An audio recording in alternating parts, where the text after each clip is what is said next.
what do you understand by the word startup? A startup is a business. Okay. And I think essentially the reason why it's called a startup is because it's obviously high growth, and there's a lot more connotation involved in terms of new tech, innovation, and doing things different. Today, whatever little success we have, we'd like for other founders, other startups to have. And we're trying to support them in some small ways. Obviously, fintech is our core focus area. So we started with fintech because the idea is not just to fund these companies. The idea is to work with them. It happens like a Shark Tank for you guys. Not really. No, absolutely not. I think there's more of a conversation where, meeting founders, we understand the problems. No, I'd say, obviously the energy is still high. Even with Zerodha, even though, today, even with us, I think even though we are today probably not a typical startup, at least, but I think the energy is still there.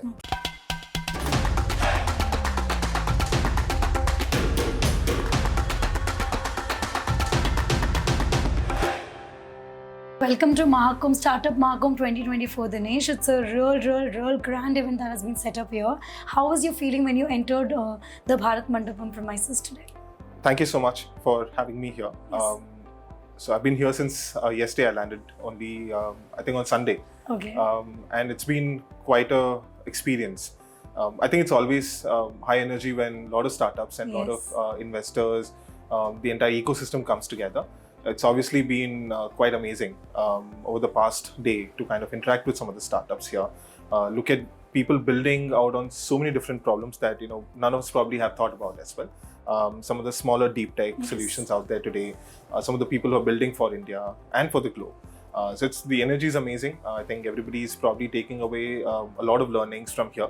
And I think that's more important for us, at least for me, that a lot more startups and founders are at least learning something and kind of taking it back to build the business. For people, first I want you to explain to us, what do you understand by the word startup? Because even when we talk about Zerodha, it became like the first big startup, bootstrapped, billionaire, everything, all these terms started getting attached. Now we understand the word startup, we get the word unicorn. How do you identify with these words? Does it really come to your understanding as just a business or people trying to do business? What is your understanding on each of I think fundamentally a startup is a business. Okay. And I think essentially the reason why it's called a startup is because it's obviously high growth, and there's a lot more connotation involved in terms of new tech, innovation, and doing things differently than current existing incumbent businesses are doing. So it's just a terminology, but fundamentally, if you look at the basic principles of it, it's a company. And I think building an organization has never changed. I think it's remained the same. So if you're a business, if you're a conventional business, if you're a small business, medium small businesses, and for a startup, I think the way to build a business has always been the same. You bring together a bunch of people who really want to solve a problem. They want to do it passionately. They really associate with the customers, associate with the problem itself. And that's how they end up solving some of these problems. And so now that Rainmatter is funding more than, I think you've funded more than 80 startups now. Correct. So the idea about you guys going in the market and funding them is just to become a VC, or to become a private equity fund, or find yourself placed in the capital market to help these startups build up more organizations through them? Or what is the real idea that Rainmatter had started in 2016 and made its way through? While we started in 2016, I think the seeds of Rainmatter itself was laid by Nitin and Kailash. Kailash is our CTO. Yes. Way back in 2014, 2013, I think when we were building out our applications for Zerodha, we did it using, or at least we opened up APIs for people to come build on top of us. So Rainmatter as an idea was seeded right there. And for Nitin, and for the company itself, this is a way of giving back to the ecosystem. Today, whatever little success we have, we'd like for other founders, other startups to have. And we're trying to support them in some small ways. Obviously, fintech is our core focus area. So we started with fintech, where we could enable people to not only look at funding, but also enable them to come build on top of us, give them help in terms of regulatory insights, the business insights, and most probably distribution also. Right? So you mean you give training and training to them, or give them not training. Ecosystem? I think when founders come talk to us, I think there's a lot more insight that we can share with them and what they can share with us also. So I think it's a kind of a symbiotic relationship where there's questions that they want to ask us, what they think about the markets itself, or some of the industry segments. I think we'll have some views that can be of use in terms of parameters that they can use to take decisions. So that's how we kind of look at fintech, but today we've expanded to climate and health and some of the other ancillary sectors also, where we're passionate about some of these spaces to solve for. But the core and the crux of the idea for Nitin is with Rainmatter itself is to give back more to the startup community. I would here like to simplify and understand it for everyone to understand. How does this process go when Rainmatter works? Does it just identify the interesting idea and then the startup or the founders, give them the funding, help them build up the company? What is the real process? Step by step, if you can just simplify for us. Sure. I think the first step is to at least understand the problem statement some of these founders are solving for, and if it lies within the sectors that we're focusing on. With Rainmatter, one thing that we're really passionate about is supporting sectors and supporting founders in spaces that we really understand and can relate to. Because the idea is not just to fund these companies, the idea is to work with them. And if we enjoy working with some of these founders and startups, we more likely, it's not going to be a huge, lengthy process of bunch of series of meetings where they'll have to explain the business models, etc. The idea is to understand the crux of the problem statement, and once we know the founders, it happens like a Shark Tank for you guys. Not really. No, absolutely not. I think there's more of a conversation where meeting founders, we understand the problem statements, and once we do that, I think we also kind of understand if they'd be the right people to kind of solve for these problems. And I think once that is set, I think then everything happens very quickly. But the crux of our evaluation process is mostly around. And you stay with the company for long. It is a journey that you go with them and grow with them, or it is for a limited period that you invested in them? So for us, the idea is to enable some of these founders in whatever ways possible. So if funding is what they're looking for, then we'll probably add some capital. But then the idea is to let them do what they seem is best. We don't take any operational roles in any of our startups. We don't take any board seats. We don't actually even give advice on day-to-day operational items. The idea is to let them run their business. How much success stories have you seen with the investment you guys have made? Did you see them grow fast? What were the results that you can measure on your understanding? Right. I think we have 85 odd investments. I think, every investment that we've done has some of the other learning. And I think that itself is, success in some form, right? Because today, when we, as an, say, an ecosystem enabler, invest in 80 odd companies, there's so much more learning that comes in. A lot of money is moved in there. Around 400 CR of investment in different sectors have been done. That's correct. So return on that aspect is expected in terms of the numbers. So obviously internally we have, we obviously do speak about it, but I don't think we track anything around the returns in the financial sense. Because as I said, the investment itself is more impact, more understanding the ecosystem itself, more giving back of sorts. But the idea in terms of success, if you want me to categorize, I'd say, there's so much more learnings that have happened between the startups themselves and between us and the startups that, there's a lot more for people to kind of pick up on that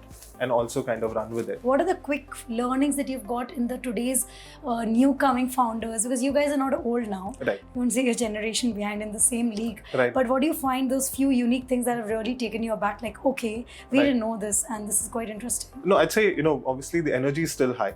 Even with Zerodha, even though, today, even with us, I think even though we are today probably not a typical startup, at least, but I think the energy is still there, and the passion is still there for the problem statement. There's still lots more to do, and I see exactly the same, at least the fire and the energy out there for all the other founders.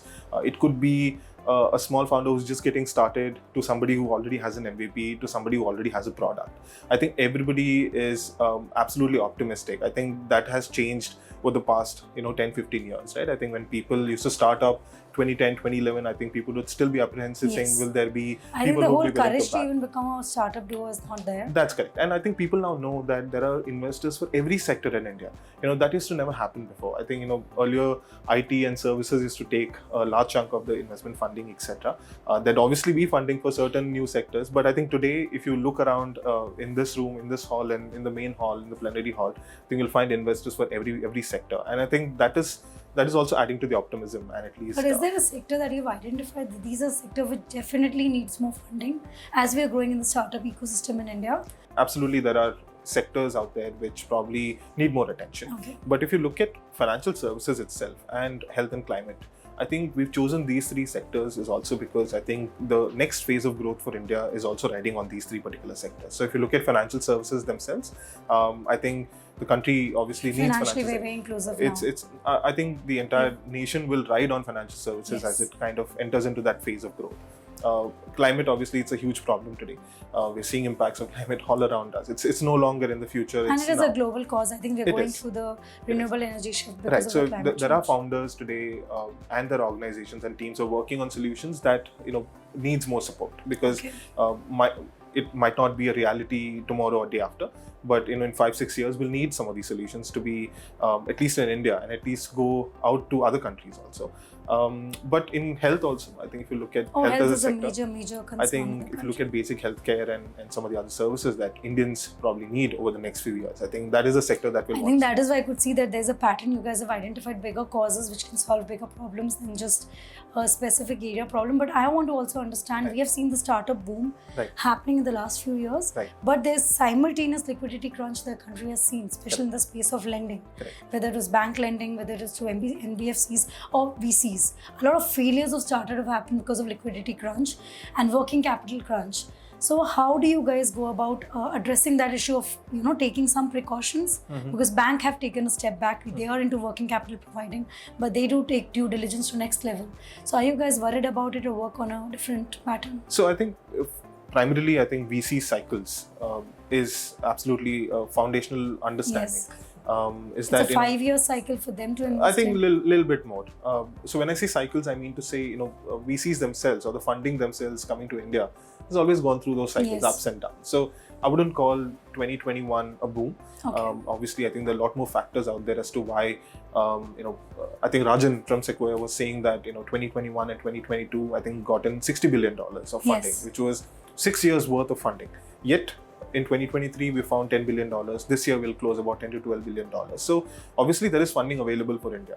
So given the fact that there's $6 billion or $60 billion that is found to India, we shouldn't probably have had more coming in 2023 and 2024, but we're still finding more funds coming to India. So I wouldn't say the situation is absolutely dire.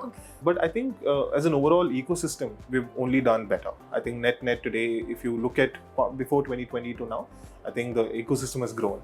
There are a lot more startups out there. And if you look at today itself, I think there's so many more. Nearly 1,600 startups have really raised themselves. Despite all that has happened in 2023, 2024, you see a lot more of the startups coming up. And I think that is only positive and optimistic. And the last question before I let you go is, help us identify a few qualities that you think the upcoming startups can really acquire. And I think you guys are best in that, to give us a tip, not just for the startup doers, but also for the investors. So 3 for the startups and 3 for the investors. What are the 3 important qualities, may say, or things that they should keep in mind when they go on this journey? Right. So I haven't built a business. So you're part of a great business. Correct. So given that premise, I think if there are 3 learnings that I've learned from interactions with all the Rainmatter startups, for all the startups out there, is it's never going to be all rosy. So we'll always have problems. So I think you need to understand that fundamental principle is that it's never going to be all rosy. You'll only hear rosy things from people in the media, etc. But I think things are obviously very challenging, very complex underneath. So please don't be worried that you're the only guys facing issues. And I think the idea should be to kind of work through some of the problems. So resilience is one. Second thing is just the ability to collaborate and network with the ecosystem itself.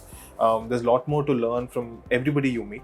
There's a lot more to learn from every investor you meet. There's a lot more to learn from every startup and founder you meet. And I think that is more important, the learnability. Like the outreach programs that we have over years. Correct. And the last bit, I think generally is that, if you're very passionate for a problem, I think you'll end up sticking with it despite the ups and downs. Somehow you'll get to solve the problem. Yeah, I think maybe that should have been my first point, is that you should be absolutely passionate about the problem you're trying to solve for. And be a problem solver, not a creator. Absolutely. I think more so in the sense that if you really understand a problem, I think you can enunciate, you can actually explain, you can actually ideate and co-create a lot of solutions around it if you're really passionate. What for the investors, 1 or 2 things that you think they should definitely keep in mind for not going wrong? Right. I think for investors themselves, I think there are a couple of things.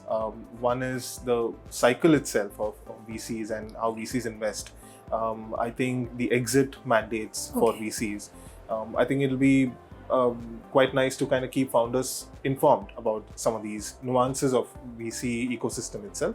And I think the other thing is just understanding the complexity of being a founder. I think most VCs know today. I don't think they need to hear from me about what are some of the learnings, but if there is something that I would, or at least I've picked up over the past couple of years, it's just that this is a complex and a difficult journey. And do we see Rainmatter now spend more? How much is the ticket size that you're looking at increasing to? So we used to do 1 to 2 crores earlier, but we're now in the sweet spot of 5 to 10 crores in the seed early stage range. But the sweet spot doesn't define how much we invest in companies. We can do lower as well. If the company needs lesser and they don't want to raise more money, we're not going to force them to raise money. And if the company needs more money for whatever reason, then we'll evaluate that also. Because we don't raise external capital, we don't really have those set rigid structures saying we're only going to do seed stage, we're only going to do Series A. So we're across stages, we're trying to do and support companies as much as we possibly can. Even at the growth capital stage? Sorry? Growth capital stage, are you? So if there is a company that we really like, for example, Akshakalpa, one of our largest investments. We've invested about 80 crores across multiple rounds. We've done Series B, we've done Series C.